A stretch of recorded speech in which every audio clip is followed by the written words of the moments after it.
Hi friends, இன்றைக்கி கேக்கில் வைக்கக்கூடிய அந்த ஃப்ரூட் ஃபில்லிங் வந்து ஹோம் மேடாக எப்படி பண்ணலான்னு பார்க்கலாமா. நான் இன்றைக்கி வந்து ஸ்ட்ராபெரி யூஸ் பண்ணி தான் பண்ண போகிறேன். அதுக்காக ஃப்ரெஷ்ஷான ஸ்ட்ராபெரி வந்து ஒரு கப் எடுத்துகிட்டு நல்லா குட்டி குட்டியாக சாப் பண்ணி வச்சுக்கிட்டேன். இப்போ ஸ்டவ்வில் வந்து ஒரு பேன் வச்சுட்டு கட் பண்ணி வச்சுருந்த ஸ்ட்ராபெரி வந்து ஆட் பண்ணிக்கோங்க. கூடவே வந்து ஒரு 1/4 கப் அளவு சக்கரை. ஸ்ட்ராபெரி கொஞ்சம் புளிப்பாக இருக்குது அப்படின்னா இன்னும் கொஞ்சம் சக்கரை லைட்டாக வந்து ஆட் பண்ணிக்கலாம். ஸோ கொஞ்சம் நேரம் நல்லா இந்த மாதிரி மிக்ஸ் பண்ணி விட்டீங்க அப்படின்னா கொஞ்சம் நேரத்துலேயே ஸ்ட்ராபெரிலேருந்து தண்ணி விட்டு இனிஷியலாக வந்து நல்லாவே வந்து வாட்டர் கன்சிஸ்டன்சியில் தான் வந்துட்டு இருக்கும். கொஞ்சம் கொஞ்சமாக வந்து திக்காக வந்து ஆரம்பிச்சிடும். ஒரு 5 மினிட்ஸ்லேயே ரெடி ஆயிரும். உங்களுக்கு வந்து ஸ்ட்ராபெரி வந்து நல்லா மசியலை அப்படின்னு நினச்சிங்கன்னா லைட்டாக வந்து ஸ்மாஷர் வச்சு மசிச்சு விட்டுக்கோங்க. ஸோ கொஞ்சம் நேரத்தில் இந்த மாதிரி திக்கான கன்சிஸ்டன்சிக்கு வந்துடும். அதுக்கப்புறமா லெமன் ஜூஸ் வந்து ஒரு 4 ட்ராப் வந்து ஆட் பண்ணிக்கோங்க. இது வந்து கெட்டு போகாமல் இருக்கிறதுக்கு வந்து ஹெல்ப் பண்ணும். ப்ரிசர்வேட்டிவ்ஸ் மாதிரி ஒர்க் ஆகும்.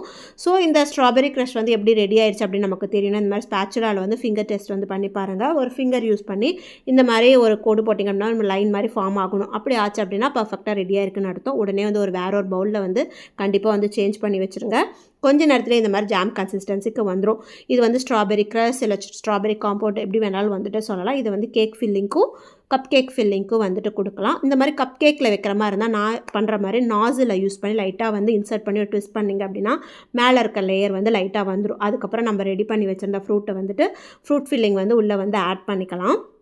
ஸோ ஃபுல்லாக வந்து ஆட் பண்ணிவிட்டு ஆல்ரெடி ஒரு லேயர் கட் பண்ணி எடுத்து வச்சுருந்தாலே அதை அகெயின் வந்து மேலே வச்சு வந்து க்ளோஸ் பண்ணிக்கோங்க. க்ளோஸ் பண்ணிவிட்டு நமக்கு தேவையான ஃப்ராஸ்டிங் வந்து பண்ணிக்கலாம். ஸோ ஃப்ரெஷ் க்ரீம் யூஸ் பண்ணியும் வந்துட்டு பண்ணலாம், இல்லை அப்படின்னா பட்டர் க்ரீம் யூஸ் பண்ணியும் பண்ணிக்கலாம். அது நம்மளுடைய விருப்பம். ஸோ இதே மாதிரி நீங்கள் வந்துட்டு வேறு உங்களுக்கு எந்த விருப்பப்பட்ட ஃப்ரூட் வேணாலும் வந்து ஆட் பண்ணிக்கலாம். லைக் மேங்கோவில் பண்ணலாம், பைனாப்பிளில் பண்ணலாம், டிஃப்ரெண்ட் ஃப்ரூட்ஸில் நீங்கள் வந்து ட்ரை பண்ணி பாருங்கள். இந்த வீடியோ வந்து யூஸ்ஃபுல்லாக இருக்குது அப்படின்னு நினச்சிங்க அப்படின்னா ஒரு லைக் போடுங்க. இன்னும் சப்ஸ்கிரைப் பண்ணலை அப்படின்னா சப்ஸ்கிரைப் பண்ணி சப்போர்ட் பண்ணுங்கள். டாடா, பாய்.